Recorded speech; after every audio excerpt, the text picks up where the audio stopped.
to Faith Over Breakfast. Eric and I are here at XO Coffee on a sunny spring Tuesday morning in Tucson, Arizona. This podcast essentially keeps coming back to the Easter egg. Yes. We're there. We're elsewhere.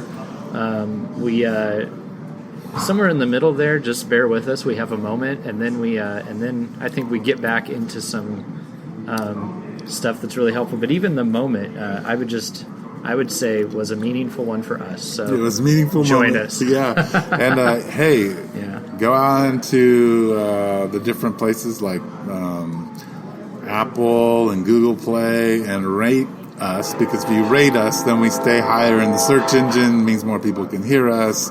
Means that they don't drop us off the search engines and all those kinds of things. Brian I guess agrees. that's not important, but thanks, Brian. Anyway, thanks for joining us. Yeah. And we look forward to spending the next 50 minutes with you. All right.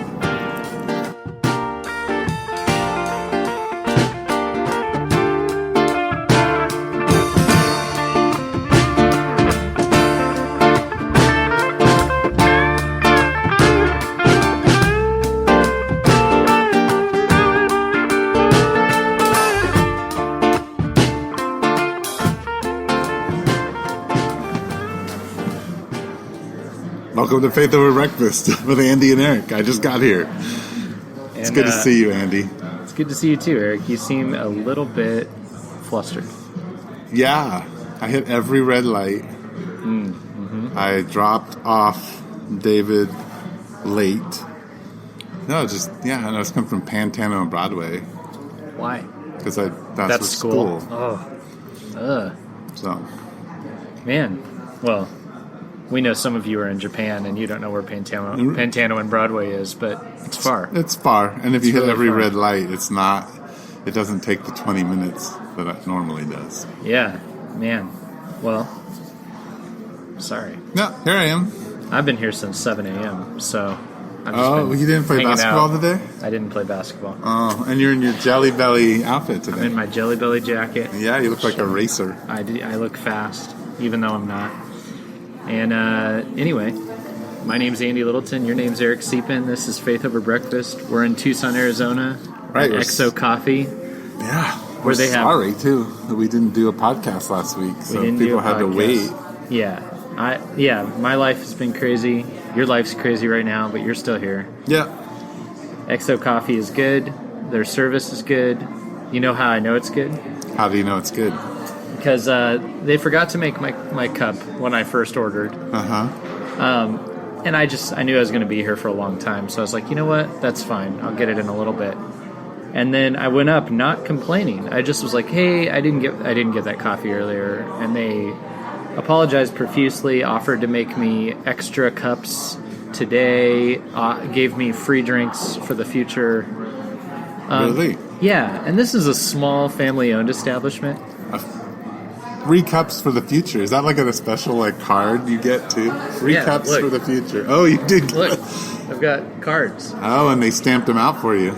Yeah. Nice. That's sweet. So, I've just been dealing with Desert Toyota of Tucson. I'm just going to say the name of this company right now. Desert Toyota, because they're big and they can squash us. They're big and they can squash us, and I wish they had the kind of service XO Coffee has, because they misdiagnosed my truck twice, wasted hours of my life, and didn't nearly apologize as profusely and quickly and make up for or it give as you fast. free cars in the future.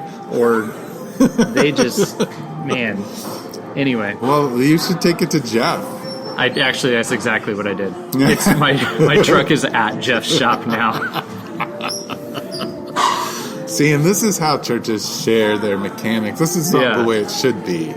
Churches should share their mechanics. They should share their mechanic. And apparently they do. He knows everybody in every church. And I share people at, my plumber has been to, Rod's house. Yes. Who's your plumber again? Ty. I haven't met Ty. He's the best. Ty is someday the best I'll send him to you too. Okay. Hopefully, we've used Easy Plumbing, which I like a lot. That sounds simple. Yeah. They come in, they do the job. They're usually about 25% less than everybody else. Do they do the difficult stuff? They do. They took my toilet off and chipped out the cement and replaced the pipe and put it back in. And that's always fun. Yeah. And they were kind enough, even though I can seat my own toilet, they came in and did it. I can sit on my own toilet. Yeah, I can too. They came in and did it for me for free because I didn't want it. That's awesome. I don't like the wax ring. And I don't like do the wax ring. The wax ring. And then if you don't quite get it tight enough, you got a little... little rock on your toilet. Yeah, a little rock, or you got a little seep. A little seep. Yeah, it's annoying. It's gross. All really nice. Yeah. Anyway, so here we are. Yeah. We just had Easter Sunday. Easter Sunday just happened. Yeah, we did too. We had one baptism. That was fun. Oh yeah? Yeah. What'd you do for Easter? Just the normal. We're a small church. We don't do anything special. So here comes the train. So I was just talking to my friend Steven, and he loves that when the train goes by, there's supposed to be a point, but he misses that it was Brian's point. So he was saying, and I think it's a good idea, that we should just pretend that Brian has been here the whole time when the train goes by, and just say, "Oh, thanks, Brian. Thanks for that." Yeah, thank you, Brian, for that point. Yeah. Anyway, there you go. So Brian just made a point. Brian's our old helper, our old host. And every time the train would go by, we would pretend like he was going to make a profound point. And usually he did not make a profound point at that time. Right. Yeah. He was just talking. Anyway, so say that again. You're a small church, so you don't do live animals. The only special thing we do two special things. One is we do baptisms because I love the idea of baptism on Resurrection Day because it's such a beautiful picture. Do you plan for that? Yeah. So sometimes people are like, is Easter the only time I can get baptized? I'm like, no, we just like to do baptisms on Easter. So we have 5 or 6 baptisms. This year we only had 1. Do you delay conversions? Sorry, you don't get to know Jesus until Easter. Then the other thing is everybody brings food on Easter, and usually it's soup. Nice. So everybody brings soup on Easter, or bread or dessert. Yeah. So that's the only 2 things instead of someone cooking for the whole church. So I'm some of the things that are on my mind are things in which I'm just going to say now to all of my friends and people who view this differently. I love you.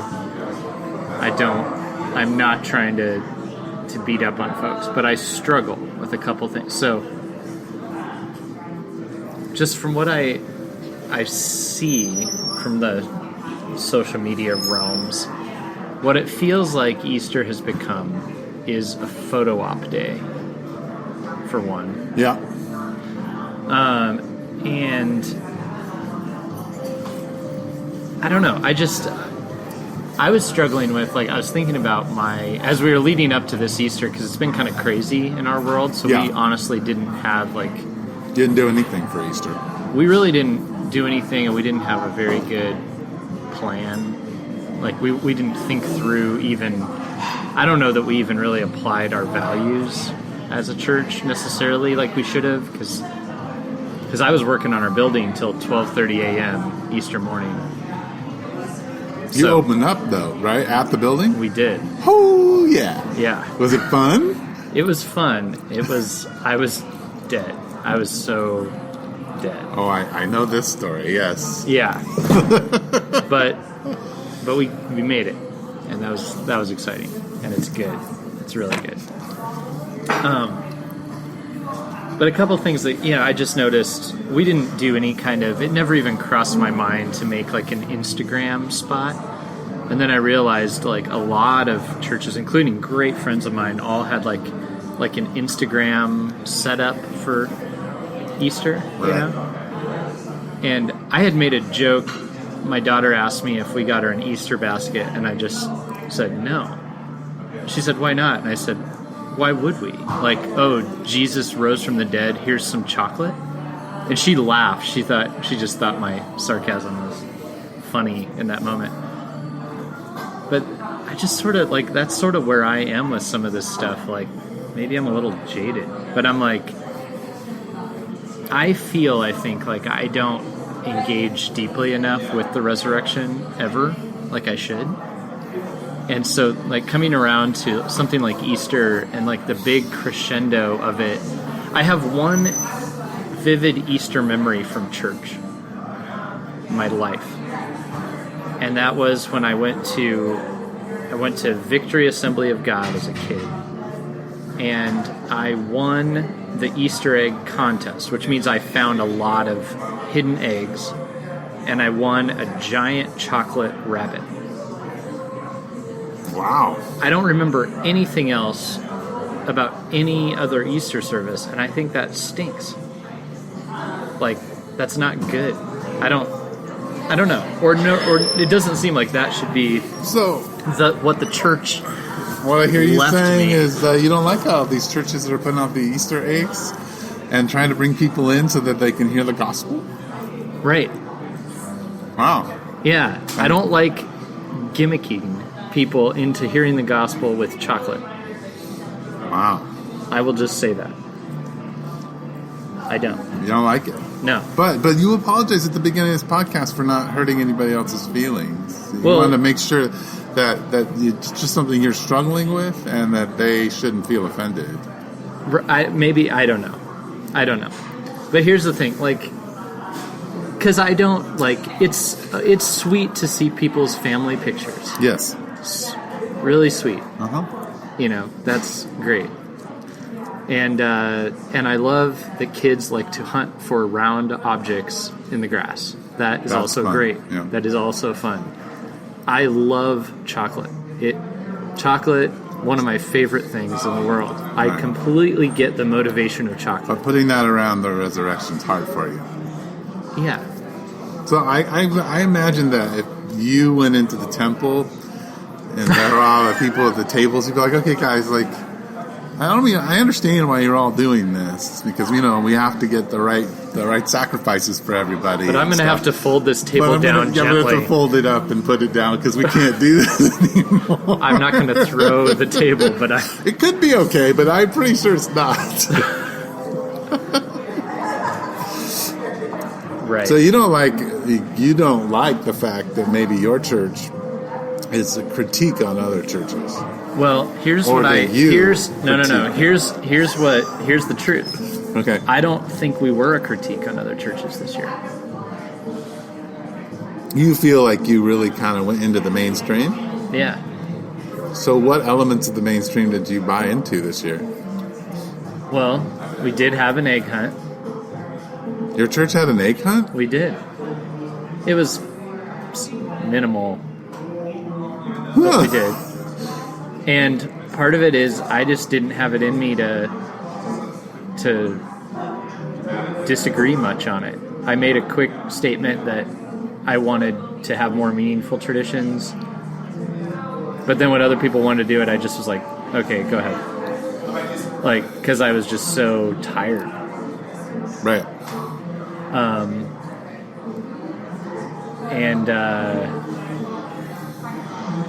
Well, we were our sermon. Who spoke? Nick spoke. Okay. It was great. We did not go along with the norm here, which was actually, I loved it. We're going through Genesis. It was Lot and Sodom and Gomorrah. Nice. Easter Sunday. So good. The theme was salvation by grace, but I loved that it was not just your standard motivational empty tomb talk. It was like, what does that have to do with Sodom and Gomorrah? Which actually I found very alarming in a good way. Like, that was not the Easter sermon I even expected, even though I knew it was coming. And it wasn't just run-of-the-mill, pastel colors, and it was like Abraham interceded for Lot. Jesus is the better Abraham. We live because of him. Judgment is real. It was... I thought it was helpful. Interesting. So I was excited about that. Okay. Really excited. So you did do a little bit, but you felt like this whole year maybe your church hasn't been critiqued. Maybe Mission Church is just another mainstream church with a few tatted people, not really. I struggle with critiquing. that, man. Yeah? I do. Like, do we at the end of the day, like, are we still just like, because people like cool music and like cool churches, and are we just another run-of-the-mill new hipster expression of... So now that the cool church has changed its name to The Bridge, you are now the new cool church. We should say Mission Cool or Cool Mission. Yeah. Ooh, Cool Mission Church. I don't know, man. Are we? With a little breeze going by, I can see this already. I struggle with that. Do you ever struggle? No, you're always so sure about the Village. I am pretty confident about the Village, yes. Tell me why. My doubts and things about my community tend to be more around my own capacities to be a pastor and to pastor the people that God sent me. But people have such an adverse reaction to the Village, or wow, this is what I've been looking for. Love it or hate it. I'm pretty sure that we're at least critiquing things. We may not be right, but we're just the way we're living our life serves as a critique. You're not, and having gone to the Village a couple times, I appreciate that it is not, I don't show up and just go like, oh yeah, this is just like every other church. Right. I don't. Yeah. Right. I mean, we work hard at that, and some people would say to our detriment. Who would say that and why? You don't name names. I'm just saying, what type of people say that and why? I think people who may be frustrated with particular parts of the church itself, like the larger church, and they're looking for something different, but when they come to the Village, they find like another way of understanding God and maybe some community, but they don't like the music, or they don't like the fact that there are so many people that just they find it difficult to connect to because of all of their struggles in life, or their quirks or their introvertedness. I mean, because our church tends to be more introverted, even though people say, oh wow, it's really friendly, everybody talks to me. When you come on Sunday, it is in general relatively friendly, but it's a difficult place to find, friendship right off the bat because of how the depth levels. So some people feel like, I don't want to be asked about what's going on in my life all the time, and I just want to go to church and leave. I don't want to have to deal with what's happening. I don't want to be interrogated. Right. So many people might say that. There's a lot of different things that people have struggled with that way. But sometimes it's the theology. They feel like you get this experience of what I would say, a more conservative, reformed theology being preached, but often in form, it tends to be more liberal, and so that's a little, like we have women elders, and we don't come down on the end of the world, and and the return of Christ as to how that's going to play out. We don't have political positions. We don't even say that the Bible is inspired. It's an underlying assumption. We don't make a lot of stand up and make that statement. Right. Yeah. Like when people ask me, "What do you believe about the Bible?" I say, "Well, what do we preach out of?" Yeah. We are at a church. I don't think I need to make that statement. If you're asking me to make that statement, you're trying to pigeonhole me in something that I'm not. Right. I'm committed to Jesus and His Word. You figured it out. Yeah. And the churches. So that makes people uncomfortable because we're not making statements. Yeah. We're asking for our lives to be the statement. So, I think we're different. But sometimes that means I have to make people uncomfortable and be disappointed and feel like I'm not doing the right thing. And now, there's various ways of being different. So this is what I go back and forth on this kind of stuff too, because like in some regard, like we could be different. Like, so if you, like, one version of different could be, like, our church can feel more like you're going to a rock and roll performance music-wise. Right. This is one in which I struggle, because, like, that is different than some churches. Sure. Increasingly less different. But in a way, like, you know, I struggle with that. Like, okay, that's more like comfortable for a certain group of folks that go to rock and roll concerts. Right. But I want a diverse church in that I want 80-year-olds, and I would hope that we would have representatives of our part of the city and neighbors and things of that nature. So, like, I wonder about, like, when is different good? Like, have you fleshed this out? And when is different, like, getting in the way? Well, I'll tell you what, to go back to your first thing, the reason I have a problem with Easter eggs is I just don't think it's authentic. Right.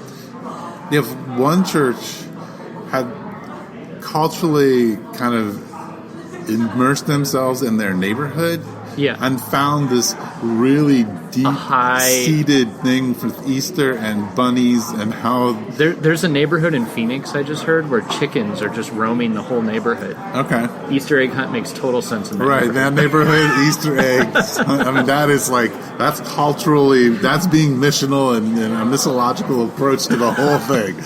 But I think, and that's what I have a problem with the rock concert. Yeah. Every single Sunday. I also have a problem.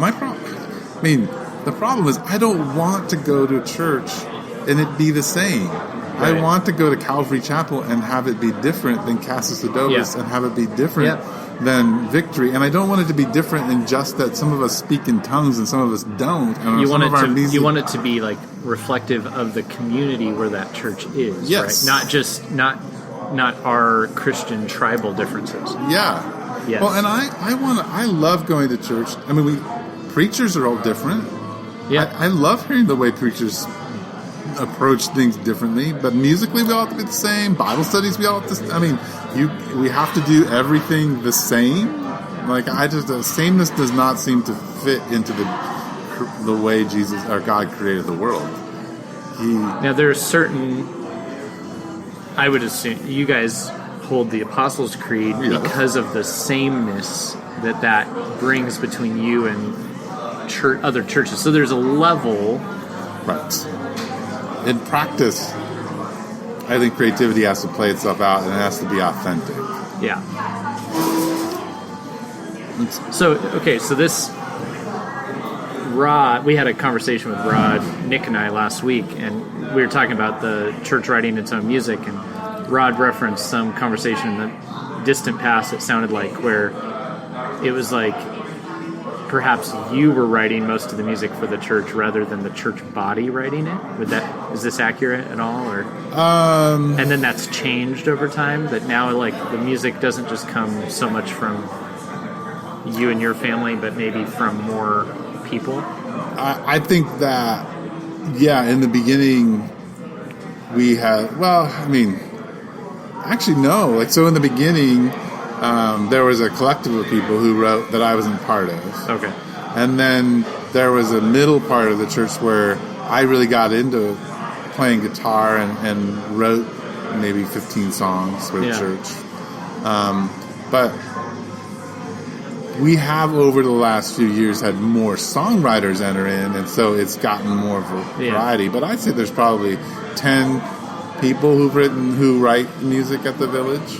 So there is, like, I've noticed at the Village, like, there's a diversity within the music. Yes, like, there's a diversity. There are different bands, different sounds, different writing styles. It's not all right.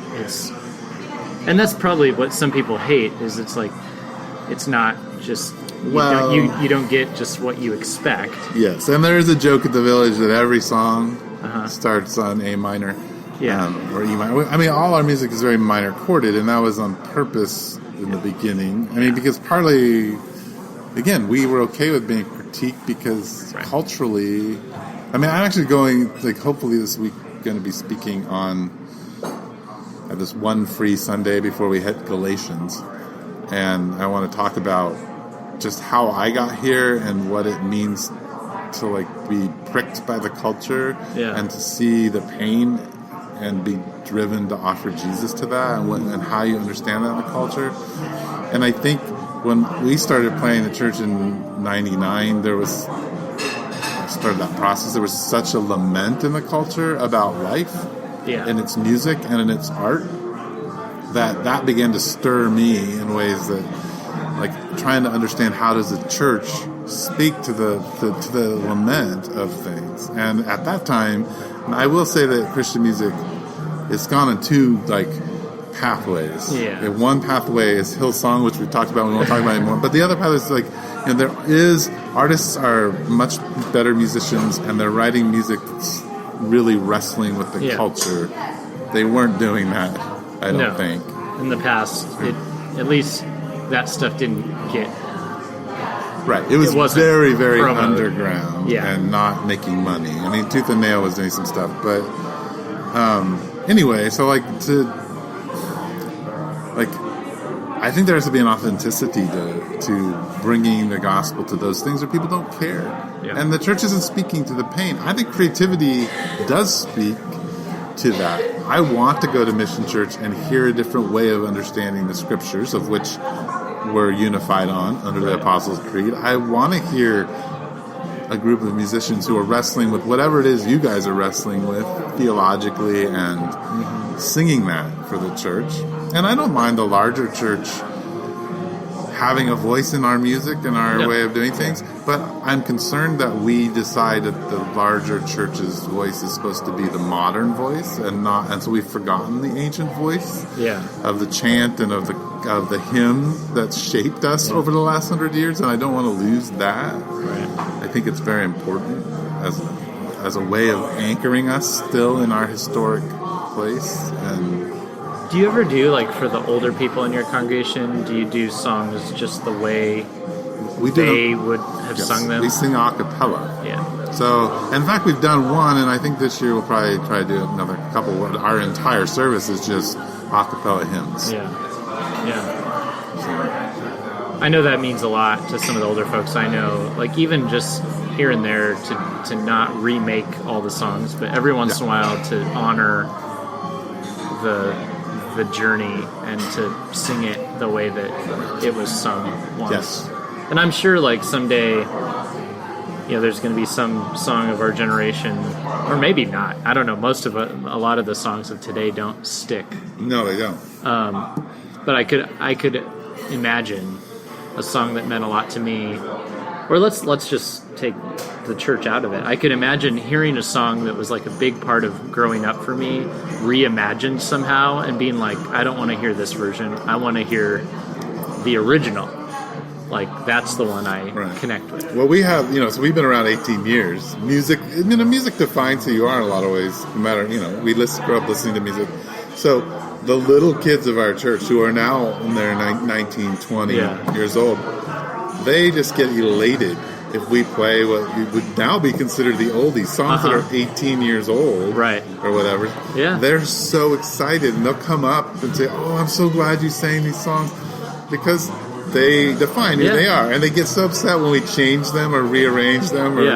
That's kind of natural. Yeah, but it does. I don't know how we got off all this, but I think authenticity makes it the way you can critique things. And you have to ask, is this really authentic? Is this really coming from us, or are we... I think that's what I do wrestle with sometimes.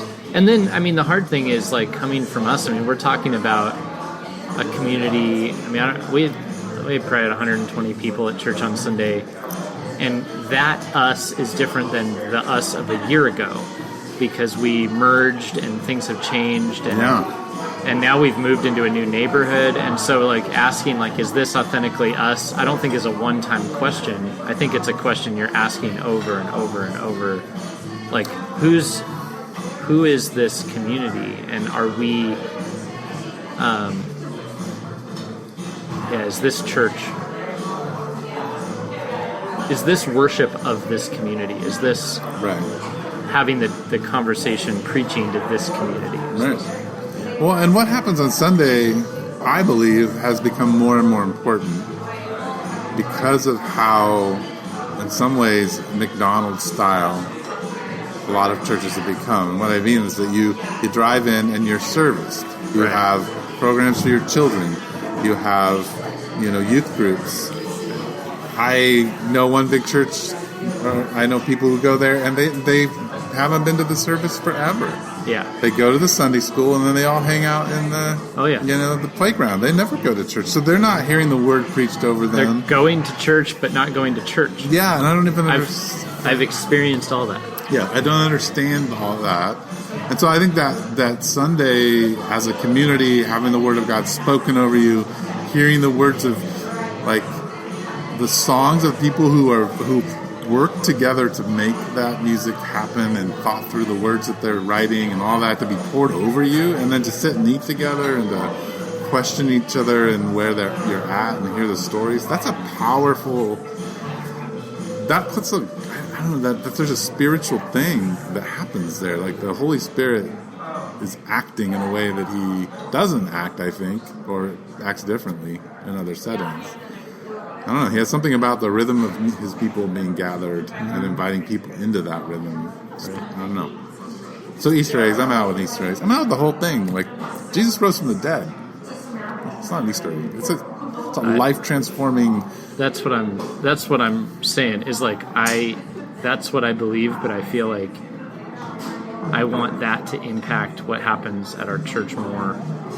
Like, so just to go back into the, like, most of the churches are doing an egg hunt thing. Like, I struggle with that. Yeah. And of course, there's going to be we've talked about this before, there's going to be some people who come to your church in the next few years who found Jesus and followed him because of the Easter egg. They opened an Easter egg and it said Jesus is risen, and they believed. Right? Yeah. No, and that's, because the Holy Spirit is happy to work with even our inauthenticity. I guess, is that a word? Yeah. Not authentic way of living. Yeah. Yeah. No, I'm thankful that God works through everything. Anything. Well, it sounds like you had a long week outside of Easter. Yeah, it's been a really hard season of life in general. Yeah, it has. Yeah. So I don't even know if you knew that my wife lost her mother last week. Did I even? No. Yeah, she passed away. Really? Yeah. So we've been going through that whole process. Memorial services. Oh, really? Yeah. Yeah, I had no idea. That's okay. We skipped podcasts. You were doing your thing, and man, how's she doing? Well, as you all know, she's doing. It's a weird place to be. You know. Some days it's just like, man, you're moving on with life and doing what you have to do, and other days it's just kind of devastating, the absence. Yeah.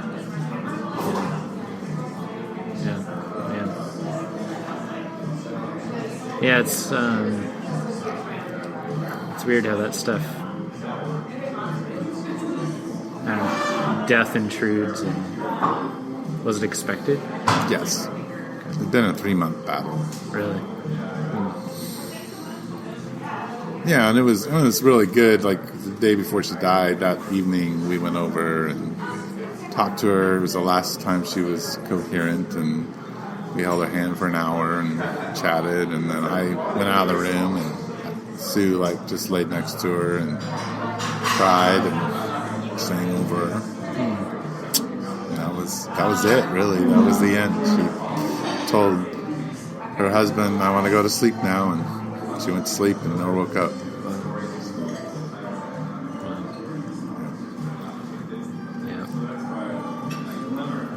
Yeah, I went over to my mom's last night.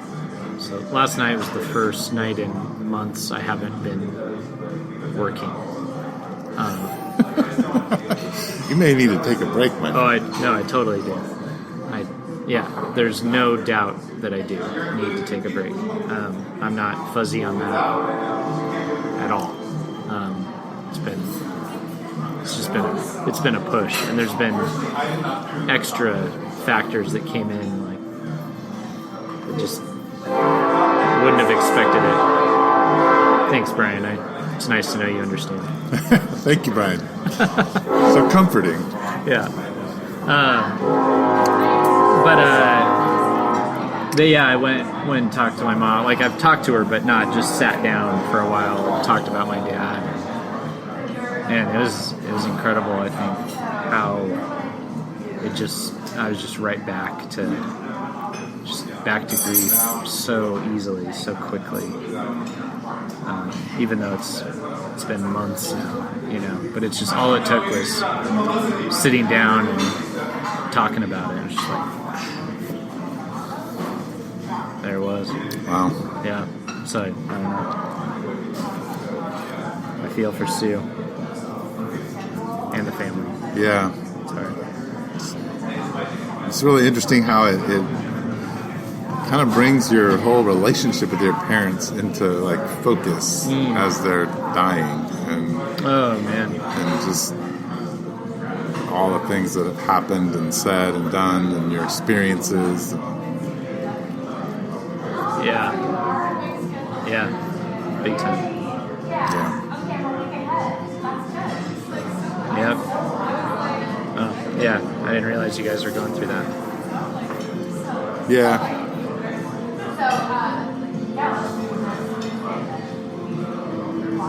Well, where do we go from here, Eric? Where do we go from here? We have loss, we have frustration. We have loss and frustration. We have Easter. Hey, somebody, I got one vote for the yellow T-shirts. Oh, really? Yeah. Somebody wants the I got text lemonade. said, The lemonade I look good shirt. in yellow. If you have a really great tan, a yellow shirt, it makes you look. Yeah, you can look like, good. Yeah. If you don't have much of a tan, the yellow shirt, I don't know, just makes you look ill. Oh, the other comment on our last podcast I got was, all of a sudden you guys were starting to talk about sermon prep, and I was like, really? Okay. People are like, I guess we're going there again. Well, that's what happens when you sit down to breakfast with two pastors. They're going to talk about. No. All we can talk about is sermon prep. That's all we do. Just sermon prep all the time. That's our lives. Yeah. No, that's not true. But I wouldn't mind. I would like maybe to put on a guest once in a while here. Yeah. Just to you're like. tired of this? Well, no, I'm not tired of this. I think just poke me a little bit to think about some things differently. Because I think you and I think about everything as pastors all the time. Yeah, we do. That's how it all gets filtered. And I believe that everyone else thinks that way. Yeah, you really do? I do. I have a hard time for remembering that they're not filtering their life the way I'm filtering mine. Yeah. I don't know. They're exercising much more wisdom. Probably. They probably are. I don't know. Yeah, I'm up for that. You know what we need, which we talked about a long time ago, is we need that administrator. We need that administrator? Because if you're going to set up anything and do, somebody needs to look out for that. Yeah, we need someone to look out for us, set up guests, work our schedules. Yeah, rental car, book the flights. Yeah. Mm-hmm. I think that's really important. Well, and keep the finances in check. Because we don't want to get in trouble with the IRS. We got the money flowing in from this podcast is kind of a lot. Have you seen any money from this podcast? No. I was like, wow. No. People like to, thank you so much, Andy. Here's $1. Yeah, thanks for everything you have to say. Here's a penny for your thoughts. No. Yeah. But that's because we just start talking about sermon prep, and then we go off on. We have some really interesting conversation, and then we start just doing this, where we just this is our podcast. We got nothing to say, and I was thinking about. The world's just falling apart. We have this crazy president who's he's doing this or that, and people get all upset about that. We have all the kids marching. Got kids. There were a lot of kids marching. Yeah, and here in town. Yeah, people wondering why kids are marching. And where are their parents? And, the parents weren't there. Yeah, the parents weren't there. My daughter was there. Oh, she marched, huh? She was. Her cousins and aunt went, And I was working on the building, and so she went too. Oh, she went and marched. She went and marched. Yeah, people admire. The interesting thing was, she doesn't grasp why. She went. I wonder how many of the kids marching are personally passionate versus just getting in on something that's going on with other people. But, that's probably all marches. There's probably a mix of that. Yeah. Right? All movements. Well, I mean, with the gun thing, it's just become so. I mean, everything is polarized in our country, and nothing can be sorted out. Yeah, it has to be black or white. You're trying to take my guns, or nobody should have guns at all. Right. It's it's crazy out there. It is crazy. And how it's do always been kind of crazy. It has. And how do you negotiate that as a Christian? It's difficult. Yeah. I was thinking as I was driving down here, one of my favorite verses in Thessalonians is about living a quiet life, not calling attention to yourself. Yeah. And even some of the more controversial passages that I've been kind of wrestling with in Corinthians about women and head coverings and all those kinds of things. I'm starting to think Paul's really concerned about the church not having a bad name, like the church not calling attention to itself in a way that it shouldn't be calling attention, even if there are... Not only, I would venture to say, not only not having a bad name, but not trying to create for itself a good name. Right. Not being so worried about its name at all. Right. And I think he was concerned, I think he didn't want the church to be persecuted. He wanted it to have room to grow. Right. And he didn't want you to be persecuted for undue reasons or to be, misunderstood. And so he's trying really hard to negotiate that in culture, in very diverse cultures that he's writing to. And I'm like, but now as Christians, activist-wise, what are we supposed to be doing? Like, how are we supposed to interact with the government? What's the gospel look like in the context of the public sphere? I've noticed that Surge is going to talk about public faith. Is that what they would? Yep. So you're saying that, and I'm like, Paul did say all those things to those churches, but he also entered into those cities and went into the public places and talked. So I wonder what, I wish we could get in his mind, and I wish we could have him here and say, hey, how'd you parse that out? Like, you went into the marketplace. Now, let's just go Acts 17. Right. So he goes in the marketplace and he starts hanging out and listening and talking to people. So there's that. And they accuse him of being a seed picker, just grabbing hold of a bunch of things. Yep. But the resurrections with Easter, the resurrection interested them. That was his key thing. Like, he would come back to that. And that was I listened to a great Keller sermon the other day about I just want to inform you right now, it's not God the Father, God the Son, God the Holy Spirit, and God the Keller. I know. Just so we know. It's just that's who I listen to I know, the most at the moment. When I listen to, I don't have a lot of listening time. But when I do listen. I listen to Tim Keller. Keep going. I love Tim Keller. Yeah. So I have no problem with it. I know. I just think it's funny. But I listened to a good one where he was just basically talking about like how, if the resurrection is true, just how earth-shattering it is. Yes. So that idea of it seemed like Paul, that was exhibited in Paul. Like he talked about it. It made people think he was crazy, or it intrigued people, right? That was kind of a keystone. Like, if Christ is risen, then this matters. Yeah. Otherwise, even he said, if Christ isn't risen from the dead, we're pitiful. Right. And so, yeah. Can you imagine, just for a second, Paul coming into Thessalonica and saying, hey, I have an idea. Let's hide some eggs. To pull this bull all the way around. And and let's have some candy. Anyway. Right. Well, it's funny to me that Paul sees himself apostolically and in many ways doesn't call his people to being apostolic. He calls them into a structured new way of living in the kingdom. Yeah. He saw himself as the one who walks into the city and says, you have these rulers like Caesar, and they look like they're in charge, but I'm like the forerunner of the one who is in charge. And here's the structure of the new kingdom, and then I'm going to help you like live out this. So I think, again, like, okay, so what were those churches doing? What is it? I mean, Paul, he did things sometimes out of frustration, like, the demon-possessed woman following him around, and finally he's done with it. Yeah. And that caused a lot of problems for him, right? He almost died in that process. I might die over this Easter egg thing. It's possible. I think Can we just say that Faith Over Breakfast doesn't like the Easter egg hunt? and you know what the irony is? You did one? No, that of all podcasts, ours is the one with an egg in the logo. It's true. So we're ironic. We don't find our eggs, we just eat them. I ate one this morning. Oh, yeah.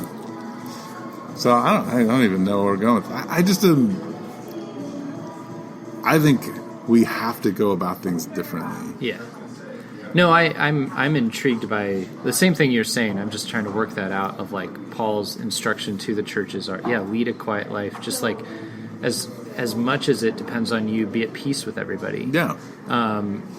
So it's like there is something to where it's like, I mean, how I've heard it like the gospel should be the offense. Yes. Like, and that's obviously not a Paul's statement, but it's like, right. It shouldn't be that everything about your community is offensive but the gospel.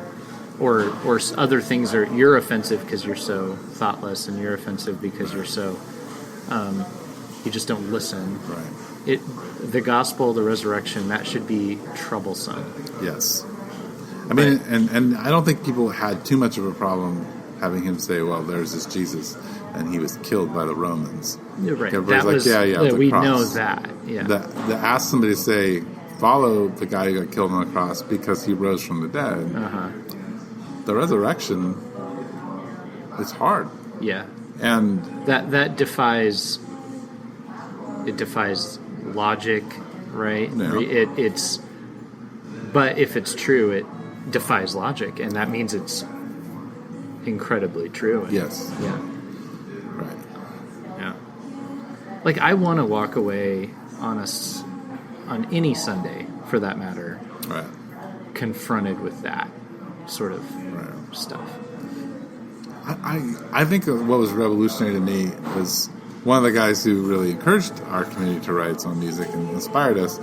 I read an interview with him, which is funny. I talked to him recently and said, I need this interview. It shaped who I am. He's like, I don't even remember this interview. He's like, I don't believe that anymore. I don't even believe it. No. He actually was like, no, hey, I'm writing a book on worship. I'll let you look at it when it's done. But anyway, he said that when you sing like a hymn, most of the time you end that hymn, you're disturbed. Everything is not wrapped up. You're a little uncomfortable with what the gospel has done to you. Yeah. Right? And you think about something like, What Wondrous Love or Amazing Grace. These are things great is thy faithfulness. They disrupt you a little bit as you sing them with Amazing Grace requires you to call yourself a wretch. Yes. There's something about it that just disrupts. And even though they're singable melodies, even the melodies are disruptive in the sense of the way they're sung. Yeah. And so, but I think our sermons should be disruptive. We shouldn't walk away thinking, oh yeah, like everything's great. No, we should be like, oh my gosh, like I need to face these things and get like my life in line with Jesus, and I should be disrupted with who I am. Oh, I want to take that a step further and say, back to the egg hunt, our practices should be disruptive. Yes. It's like, I don't feel like our practices should be just like run-of-the-mill stuff you can buy at Walgreens. Like, our practices should be, you come into the church and the practices disrupt what's happening, what the assumptions are. Right. Yeah. Well, one of the things that I've always said from the beginning is, hey, like, Jesus is found in the chaos because if you're a mom and you got 3 kids, finding Jesus sometimes is in the bathroom with the door shut. Yeah. Right? Crying. And that Yeah. you can't demand that there be a peaceful aha moment at church or anywhere else. Like, you have to follow Jesus' work. Yeah. And you have to work through the disruptive practices. You got to work through. That doesn't mean there isn't joy. I mean, there's great joy when you find God and He transforms you. Yeah. But anyway, we can babble on about this forever. I don't know if we want to babble on forever. Maybe final thought. I was thinking about somewhere on the morning of Easter, like how confusing of a day it was, and how I wondered if we should feel more of the confusion rather than just the elation and pastel colors and look at my beautiful family. But it's like, this is a day where, like, there was disbelief. There was, like, among the faithful, right? And there's what have they done with him? Right. There's there's just like, there's fear. I mean, the Spirit hasn't come yet, and so it's like there's excitement, there's fear, there's confusion. What does this mean? Is it even true? Like, I want to feel those tensions, and I do feel them in my life in general, and I don't want us to shut those down. Well, I think when I come to Easter and I am able to engage with that moment, and having engaged in Lent has helped me, because I don't think growing up I was ever called to reflect on Easter or to prepare myself for the celebration of Easter. Yeah. So Lent has helped me do that in a more disciplined way, and to say, no, that's what this is about. I really am going to spend 40 days thinking about Easter. Yeah. It gets me to the place where I'm like, I'm excited. I'm excited about following Jesus because I believe it's true, and I know that it's life-changing. And so when I see the anxiety and pain of my own community in Tucson and outside of Tucson, like in this world, I'm like, the resurrection is what we need. We need Jesus raised, the first fruits. Yeah. Like, we need hope, and without hope, life is pointless. And I don't know, I heard one guy say, I don't even know who said this, but he said, if you have no hope, then you aren't following Jesus. You're not going and doing things where Jesus is doing things. Because if you're where Jesus is doing things, then you're going to have hope. And I think the resurrection pushes me towards, like, no, I want to see that bursting forward in people's lives. And because I know it changed me. So I'd like my church to be there. And I'm not sure the Easter egg thing, to bring it all the way back, does that for my community. No. So. I've, in my experience, never seen it serve that purpose. Yeah. All right. Well, with that, we'll sign off. Sign off, yeah. Thanks for joining us, and I think we'll see you next week. Yeah, I really hope we will.